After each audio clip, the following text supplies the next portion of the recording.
Man, what's going on, man? What's going on, man? What's going on, man? If you're looking for somebody to entertain ya, make you laugh, and many more. Man, what's going on, man? It's your boy Kel, and I'm the guy you looking for, man. What's going on, man? I hope everybody doing good today. First off, I'd like to appreciate everybody for tuning in. You could be anywhere in this world. You decided to come chill with your boy Kel, and I appreciate that. Don't forget that. You know what I'm saying? But we got a special video today, man. But before we get to that video, shout out to the Dubby. The D-U-B-B-Y. Go to Dubby.com, man, and check out variety of things that they have. Variety of things that they have. And when you find what you need and what you like, man, hit that discount code. You did. Capital Y, capital A, capital D, capital I, capital G, man. Go get that. You need that. But, like I said, man, we got this very special video, man. It's called Gang Leaders React to Life Sentences. I know how I would react. So let's see what they talking about. But before we start the video, since you already made it here, go ahead and like, share, and subscribe. We're on our way to 100. We're halfway there. So do that for me, man. Let's get to the video.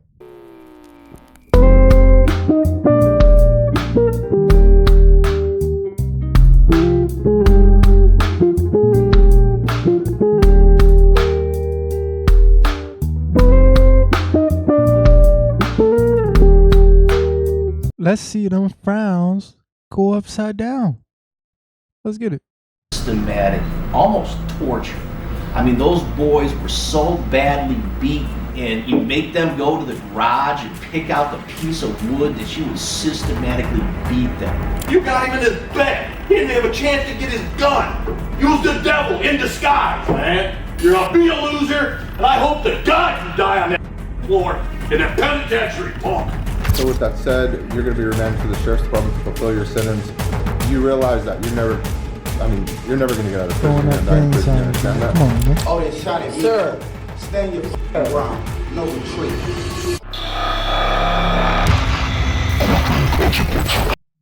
Shout out to Courthouse Consequences. Thank you for letting me use the video. That don't mean where's the evidence? She said she was all that. She said she was. Where's the evidence showing that she was? This is 19-year-old Javon Woolfork. I said it was consensual. Consensual? Yes, sir. All right, tell me about the consensual part when you went in the room. It happened before, way before they started fighting. We was all in my room chilling. We was drinking. I had coke, and she wanted some coke, so they left out, and it was just me and her in the room. Now I ain't gonna get into all details. So she was snorting powder. She snorted powder. This girl is a prostitute. I ain't got to rape this girl. She's a prostitute. In 2013, Woolfork and 4 other teenagers lured a 16-year-old girl to a house and brutally her before forcing her to get intimate with Woolfork. 5 suspects were accused in this case. All but one took a plea deal. The girl who says he raped her. It was violent and disturbing cell phone video capturing a girl being savagely beaten and dragged through this Hollywood home. To be honest, it felt like hours. That girl, who had just turned 16, gave jurors a riveting account of being lured to the house and ambushed. They kept telling me that I need to have sex with Javon, and if I don't have sex with Javon, they're going to keep hitting me. And I told them to let me out of the home, let me out. I started feeling punches to my face. Okay. I remember Javon grabbing me by my hair, threw my head against the concrete. While his accomplices eventually pleaded guilty, Woolfork, who was the alleged mastermind of the attack, bullishly went to trial. Well, that's stupid. Listen. What evidence do you have for me to take something? All right, so where's the DNA at? Where's the sign of entry penetration? Where's the so-called video they have? What's the evidence? you had sex with her? What evidence do you have? Let me know. What evidence do you have? What evidence at? Ms. Schneider says you gave a statement admitting that you had... That don't mean shit. Where's the evidence? She said she was raped. All that. She said she was raped. Where's the evidence showing that she was raped? Where's that evidence at? They don't got it. What I said. That don't really matter what I said. Woolfolk denied all allegations and repeatedly lashed out at the judge, claiming there was no evidence against him. No. Where is the fact? She said she was held down. Where the is the evidence at? You still avoiding that question. Alright, so we don't need to. When police discovered cell phone videos of the attack taken by his co-defendants, Woolfolk completely changed his tone and pleaded with the judge in one last desperate attempt at freedom. Please, I need you lawyers who can help me, Don. Please, Don. Please, Don. I do not want to go along with this trial with this dude, Don. Please, I'm going to fear my life. The judge denied his request, and Woolfolk was subsequently convicted for his crimes. The defendant is guilty of sexual battery with actual use of force likely to cause serious bodily harm as charged in the information. During sentencing, Woolfolk once again asked for mercy, but the judge showed no sympathy. I was 19 at the time when it happened. You know, I've been incarcerated for 2 years. The facts and circumstances here were extremely sick and depraved, and that impression hasn't changed. In the end, Javon Woolfolk was sentenced to 30 years in prison, although Javon Woolfolk's pleas felt genuine. I mean, in my opinion, they all deserve that. Come on, bro. You beat the girl up, then you raped her? Come on, bro. They should have gave him life. Forget about that 30 years. Should have gave him life. Him and those people. Simple. What happens when a grieving brother condemns a murderer to death? You'll be a loser, and that's it. Your whole life, you're a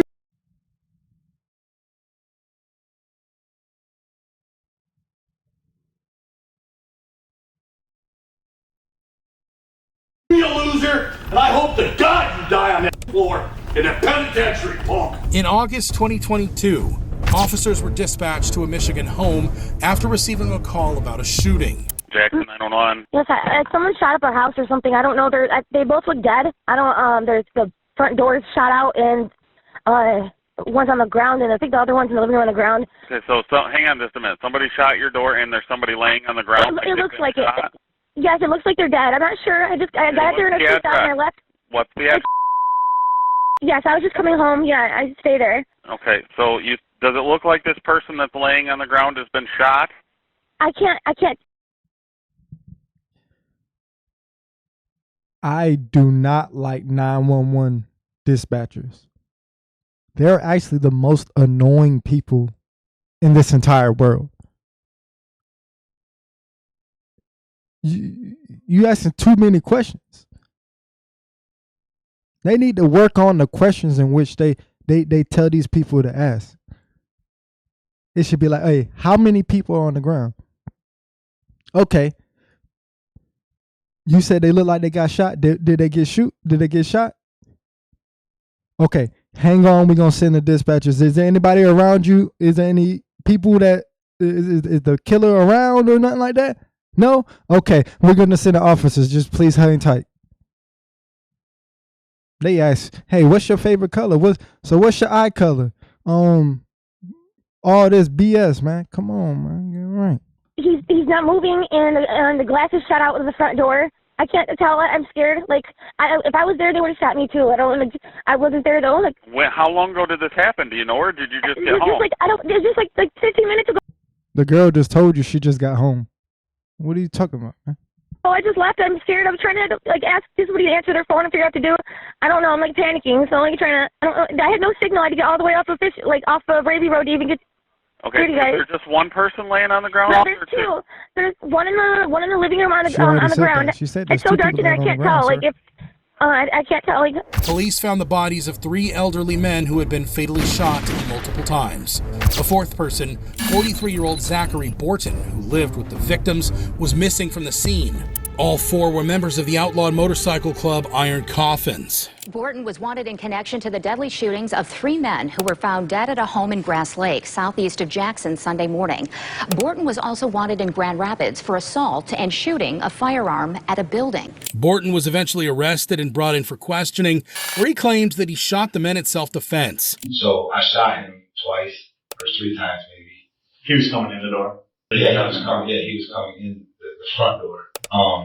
And then he was yelling like something like motherfucker up to me. Like he was agitated for sure. And he had the pistol like drawn up. And so I shot him. And then I'm not sure. I'm like having kind of fast and slow motion. Like at the same time, like it was all like kind of a blur. So I shot him, and then like after I shot he was coming out of the back. And so I turned towards him and shot him, or at him rather. I don't know if I hit him the first time because he turned. And when he turned to like kind of get away, I kind of ran back towards him. However, the jury didn't buy it, and Borton was ultimately convicted on 3 counts of first-degree homicide. During sentencing, the brother of one of the victims confronted Borton and tore into him. You killed my brother. It wasn't self-defense. If there was any kind of self-defense, you would have got up on that stand and went ahead and said something about yourself or something like that, but instead you cowered down. I was a part of the United States Army. You think I'd be afraid of you? Other people was? I will take your head off, boy. Blink your eyes. I'm serious. Not 1 shot, not 2 shots, 5 shots, 10 shots. Clips. Just wasted away on my brother. And shaking. He was sleeping. You got him in his bed. He didn't have a chance to get his gun. You ran through that house like a madman wanting to kill people. That was your problem. You was the devil in disguise, man.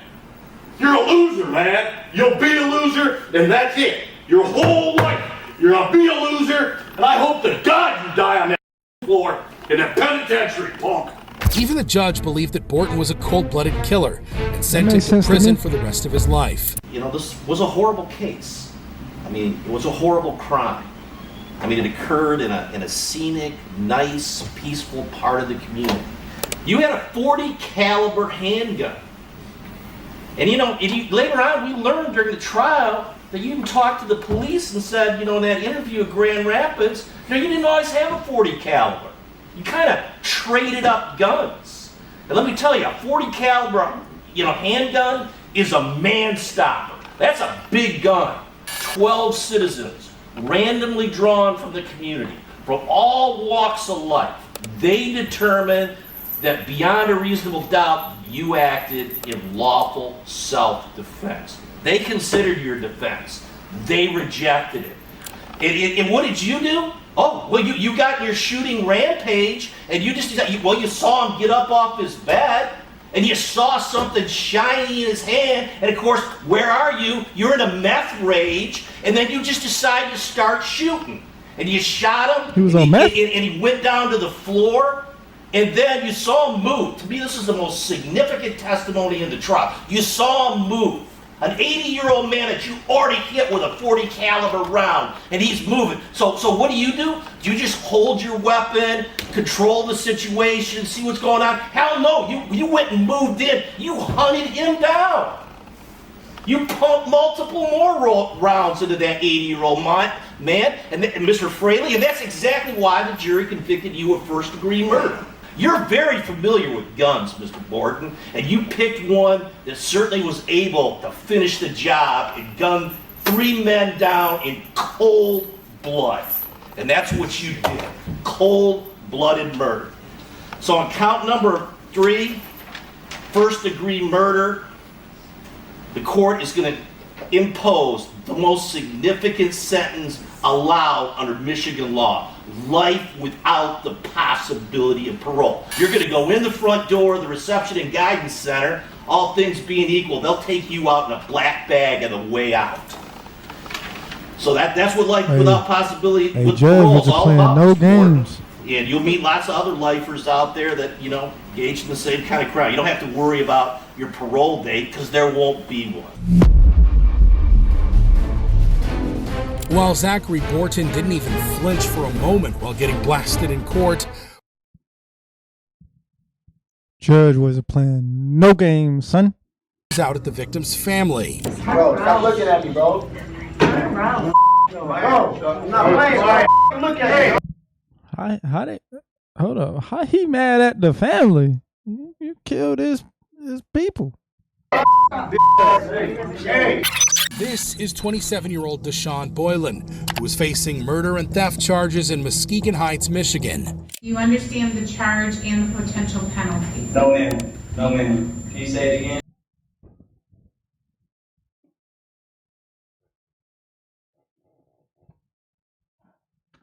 You want me to read the charge again? Yes, ma'am. Sure. On Jefferson near Barney, that you allegedly committed the offense of homicide, open murder. You did murder Jacob Mark Remu. On June 26, 2014, surveillance footage outside a bar captured Boylan stealing a car from the parking lot. 26-year-old Jacob Remu saw his brother's car getting stolen and sprang into action. Throwing his jacket aside, he jumped on his motorcycle and sped after the carjacker.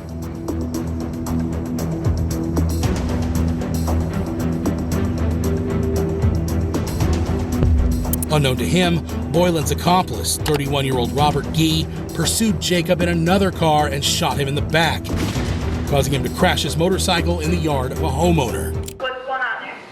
Some guy that shot up his motorcycle in my yard. He's laying in your yard? Yeah, he's out. We do have the fire department and the ambulance and the police en route, okay? Because like I said, his bike was there and he ended up there. So we thought he just lost control and just fell. She was actually talking to him. He wasn't saying anything, he was just laying there. She was talking to him while he was down, and we saw him take his last breath. Jacob died at the scene of the accident. He puts his entire head, neck, torso, arm out that window to take aim. He intends to hit that man on the bike with the bullet. Robert Gee was eventually convicted of first-degree murder and sentenced to life in prison without parole. As he should, because, bro, what? As for Boylan, his trial got off to an explosive start.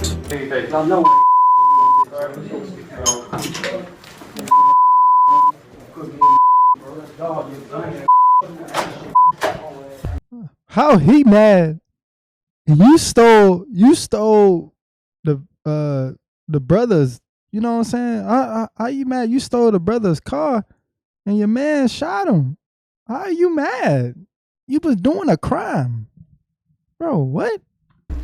During a preliminary hearing, Boylan lashed out at a witness and was promptly removed from the courtroom. You need to be in jail. How are you lashing out? However, he could be released to the department. Can we approach one second? You want to be a gangster, you get gangster time. Later, as his hearing came to an end, Boylan abruptly stood up, started pacing in the courtroom, and then exchanged words with the victim's family. Bro, stop looking at me, bro. Turn around. Bro, I'm not playing. Look at me. Hey. Oh, wow. Quiet. Have fun in prison, bro. That's so good, man. Hey. Ultimately, Deshaun Boylan was found guilty of first-degree murder and perpetration of a larceny and was sentenced to life in prison without any chance of parole. While Deshaun Boylan disrespected his... As he should. And if it was me, I would have called the boys at the prison. I got a band. I need something to... I got a band. I need y'all to find the Felice Johnsons in there. Tell them I got them on the books. Simple. Court. What happens when a dangerous gangster flips out at a judge? In the case of Akeem Artis, Deshaun Austin, and Travis Scott, Said that three to a Hoolies judge? gang members who were facing multiple murder charges in Brooklyn, New York. We don't need to show this no mercy. You left me to tell his mother, who adored her son, he was dead. In December 2018, 35-year-old Tyreen Walker was walking home when he was gunned down by Hooli leader Travis Scott. Then, in March 2020, a 26-year-old rival gang member was shot dead by Deshaun Austin outside a strip club. 4 months later, Austin was involved in another shooting near a playground, which took the life of a baby. My boy catching bodies, bro. What? 1-year-old Devell Gardner was hit by a stray bullet after Austin and fellow gang member Akeem Artis opened fire several times at a rival gang. Video shows Austin and a second shooter firing multiple rounds into the playground. Bullets hit 4 people, including the 1-year-old. He stands before this court with the blood of 5 people on his hands. He's the one who had a gun and walked up to a playground where people were grilling, sitting next to a stroller, playing with their relatives, and he fired shot after shot after shot. All 3 were eventually rounded up, charged, and ultimately convicted for the murders. During sentencing, the gangbangers showed no remorse as Deshaun Austin ignored the victim's family and looked straight ahead, offering no apology. This coward took the life of my son March 3rd of 2020, which was not enough blood for him.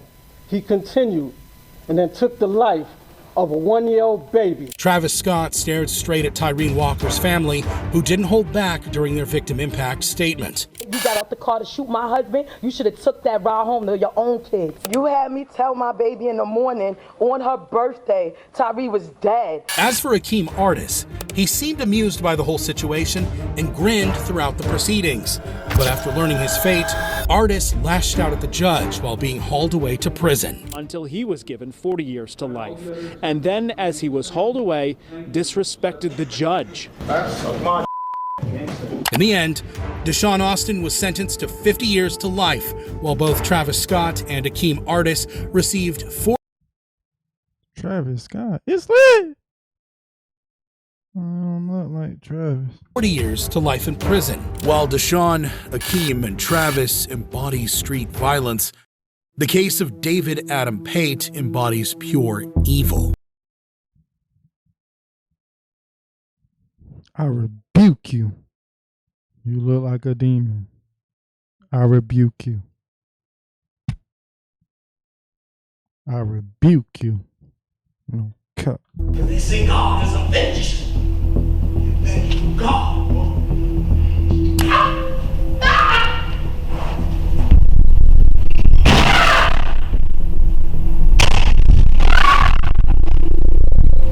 This is 24-year-old David Adam Pate, who is facing murder charges in Lancaster.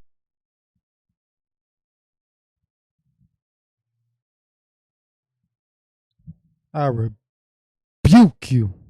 I rebuke you, sir. Mr. Adam, I rebuke you. Nothing but the devil. Lancaster, South Carolina. You understand that murder carries a minimum sentence of 30 years and up to life. Yes, sir. I ask you again, how do you wish to plead, guilty or not guilty to murder? In October 2013, Pate lured his friend, 33-year-old Ricky James, into the woods and brutally stabbed him multiple times with a butcher's knife. All right, you get out. Sticking this onion factory right there. As far as I push in, it's head. It's on. Get on, sling it around, and just try to start. Right? Anytime I do it, I don't know if I had to give them this impact. Either here or either there. On the back to the head off. I couldn't put the ball in. You ever put him in chest? All right, man. Pate later confessed that he was too tired and drunk to dispose of Ricky's body and decided to dump it there for the local children to find. But like I said, I tried to pick him up, try to drag him like this, try to ride his feet, try to drag him like this. I pulled his loop and I was so tired. But I've been drinking, dehydration, so I'm just, and I've been up all night, doing all the drugs and stuff. But I just laying there, I pushed him off the side a little bit. I tried to pull him as much as I could. I couldn't pull him off, not how far over. I pulled him, I couldn't do more. I got up everything, got my shoes off and put them to the side to the next corner. The next one, I went back down there and just see if I could cover him up real good. And I took his pants, cleaned up those big old spots of blood all trail around the trail. Kind of white and looked real good. Pate's disturbing mugshot revealed a surgically split tongue and several face and neck tattoos linking him to the street gang gangster disciples. Gangster disciples. Gangster disciples. Gangster disciples are a violent gang with a long history of lawlessness here in the United States. According to a federal indictment filed last month, originated in Chicago, they've spread to more than 24 states. A year later, Pate pleaded guilty to the murder and was now in court to learn his fate. You understand what you're charged with? Yes, sir. And you understand that murder carries a minimum sentence of 30 years and up to life. Both the prosecutor and the detective who interrogated Pate recommended a life sentence. As stated, he says he'd like to do it again and enjoyed what he did. Life's the only thing that makes sense here to us. Man, that's crazy, man. That's nothing but the devil. I can't explain what we just heard. Right? Even from that day, watching it again, from sitting across from him, it's, you know, you just can't explain it. This is an evil person standing before you. And if anybody ever deserved life in prison, it's David Pate. Then, Ricky's two brothers took the stand and directly confronted his killer. One of them, the situation became too unbearable. My brother was, as the solicitor gave me the views of what was going on in the case, he said, supposedly he said, I killed him because he came in the woods with me. And why would somebody want to talk to me looking like this? Well, my brother was the type of person who had no strings with nobody. Like, everybody treated fairly with him. His only weakness was that he drunk. And when he started to drink, he started to trust people too much. But besides that, he was a good guy. Like, and I hope that you give him all he can get. Like, just let him suffer. And I'm just coming from behind an SCDC, and he gonna suffer back there. And I just hope he knows he's gonna suffer back there. This man slayed my brother for no reason. He admitted. He admitted. People like that ain't supposed to live on earth. People like that. I feel for him, man. I feel for him, man. That's tough. That's tough to know. You want to suffer? Because they say God is a vengeance. You're vengeful God, boy. Thank you, Judge.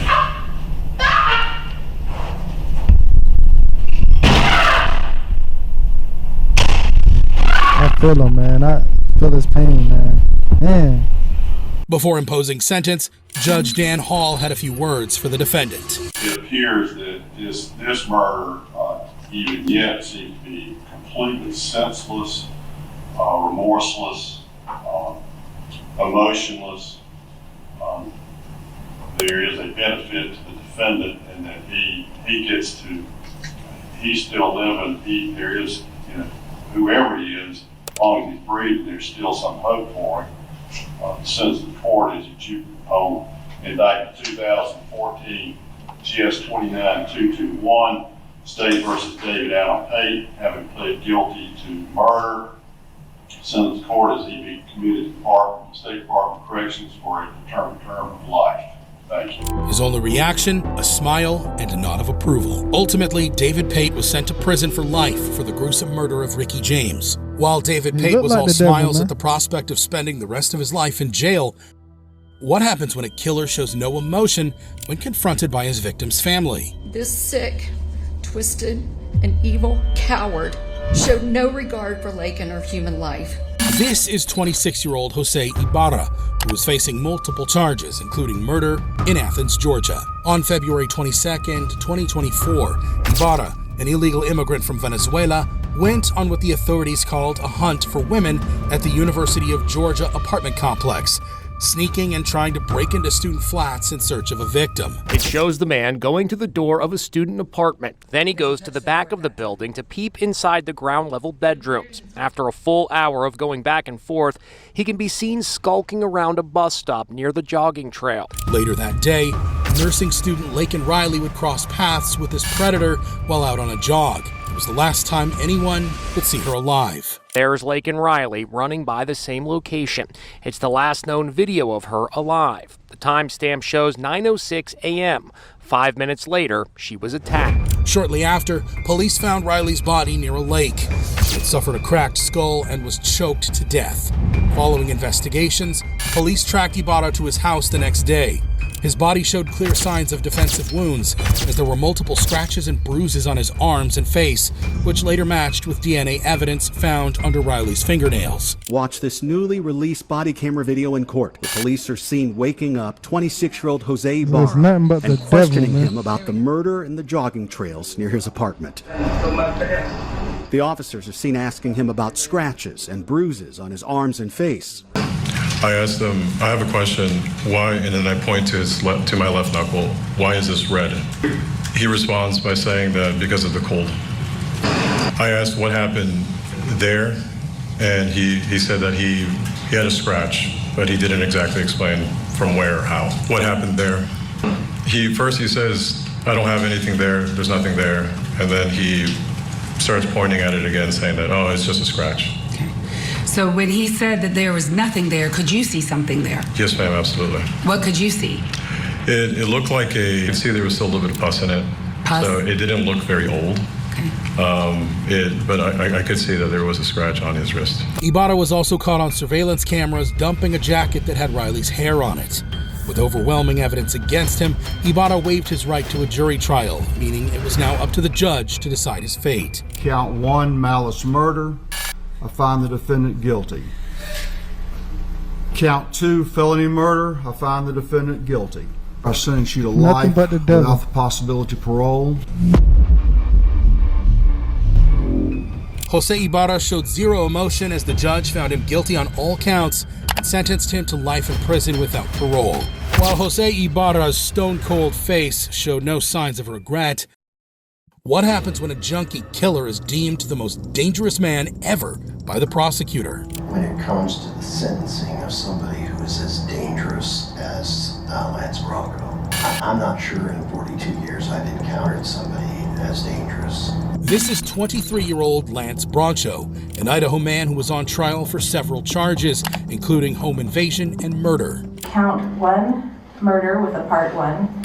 Count 2, aggravated battery with use of a deadly weapon or instrument with a part 1 also. Count 3, robbery. Count 4, burglary.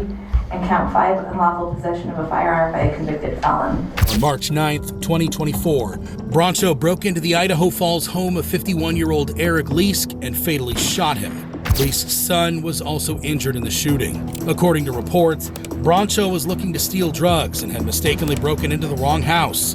Broncho was already on a federal supervised release and had an active warrant for several previous assault cases. Broncho had initially pleaded not guilty, but since Idaho is a death row state, he ended up taking a plea deal in exchange for removing the death penalty off the table. In exchange for your guilty pleas, the state of Idaho agreed to dismiss the remaining charges. The state also agreed it would not seek the death penalty as a sentence recommendation, and that they would recommend a specific sentence, a unified sentence of life with no more than 35 years as a determinate sentence. At his sentencing, Broncho's defense attorney argued for the minimum sentence, claiming his client had severe mental health issues and had spent most of his childhood in the juvenile prison system. It's clear from the records, both the pre-sentence investigation report and the psychological assessment, that my client has had a tough time. He's had a rough life, it is fair to say. His juvenile history started even before. Man, none of that matter, man. You killed an innocent individual. Mental health diagnosis. I don't mean that. Started at Yeah, a mental young health age. yourself in the prison. Incarceration started when he was 13. Still today, he has a good attitude of hoping that he can make this right, hoping he can make it right with society so that someday he can be out again to show that he can be responsible. He has a mental health history, PTSD. The reports talk about that trauma that he suffered as a child. However, the prosecutor insisted that the defendant could not be rehabilitated, and that Broncho was the most dangerous person he had ever seen. The decision that's made today isn't about protecting the community today. By the time that the eligibility rolls around, many in this room will be dead. We have babies being born today that will be reliant upon the decision today for protection. They'll be adults with their own children. And that's the kind of gravity we have when it comes to the sentencing of somebody who is as dangerous as Lance Bronco. I'm not sure in 42 years I've encountered somebody as dangerous, and that's the nature of what is put before this court today. There is no reasonable expectation that he will demonstrate a reduction of risk for continued violence. Before learning his fate, Brancho was given one last chance to plead his case. However, it was too little, too late. Do you want to make a statement directly to me? The only thing I want to say is I accept responsibility for whatever you give me. All right. With all of that being said, Mr. Bronco, it is judgment of this court that you be sentenced to the custody of the State of Idaho Department of Corrections as follows. For count 1, murder 1, for a minimum determinate period of time of 35 years with an indeterminate period of time of life.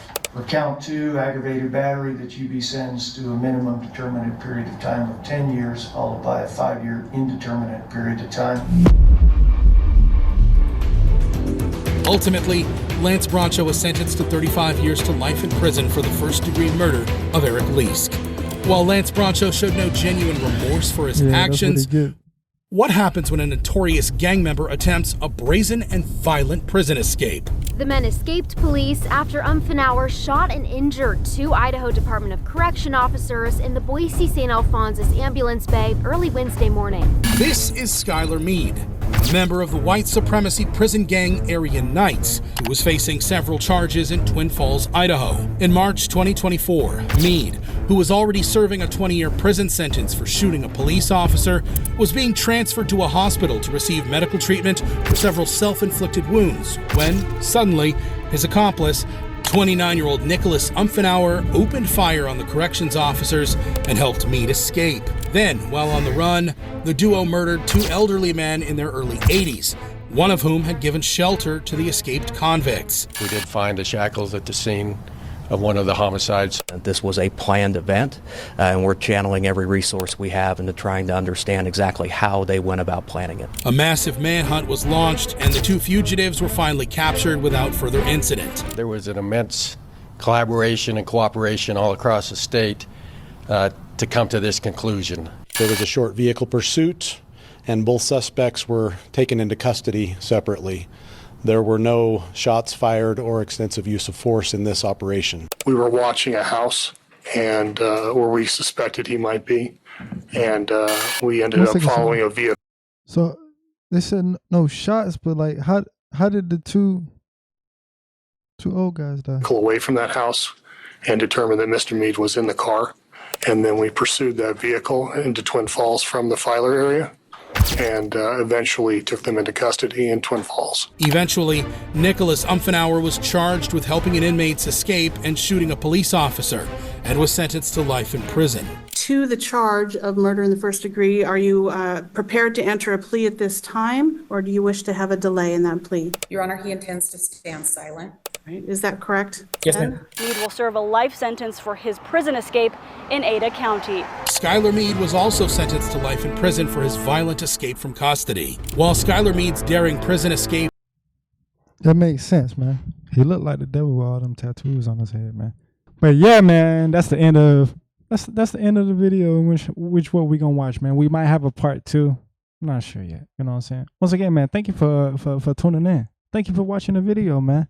You could be anywhere in this world. You decided to come chill with your boy Kill, and I appreciate that. But since you made it this far, bro, go ahead and like, share, and subscribe. We're on the road to 100. We gonna get that, man. So once again, man, I appreciate y'all for tuning in. Go ahead and like, share, and subscribe. You were chilling with your boy Kill, and I'm out.